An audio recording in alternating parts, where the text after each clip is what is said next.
చెరుకు పంట ఏదైతే ఉందో దీన్ని 4 నుంచి 5 ఫీట్ల దూరం లోపల మనం వరుసకి దూరం మెయింటైన్ చేస్తూ ఉంటాం.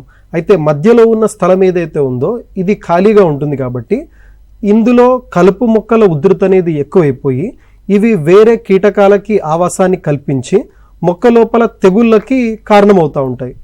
వాటికి బదులుగా మనం అంతర పంటల్ని గనక వేసుకున్నట్లయితే ఈ మధ్యలో 120 నుంచి 150 రోజుల వరకు మనం ఇంకొక పంట ద్వారా ఆర్థికంగా లాభం పొందవచ్చు.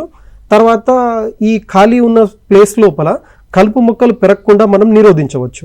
అయితే ఈ అంతర పంటలుగా సాగు చేసినప్పుడు మన పరిశోధన స్థానంలో కూడా చేసిన పరిశోధనలు తేలింది ఏంటంటే రకరకాల కూరగాయ పంటలు, తర్వాత ఈ ఆకుకూర పంటల్ని మరియు అపరాల పంటల్ని సాగు చేసి చూసినప్పుడు ఎక్కడైతే మనం ఈ పెసర గాని మినుము గాని వేసుకుంటున్నామో ఈ పంటలు సాగు చేసినటువంటి చెరుకు లోపల ఈ పీక పురుగు మరియు కాండం తొలిచే పురుగు యొక్క ఉధృతి తక్కువగా ఉండడం గమనిస్తూ ఉన్నాం.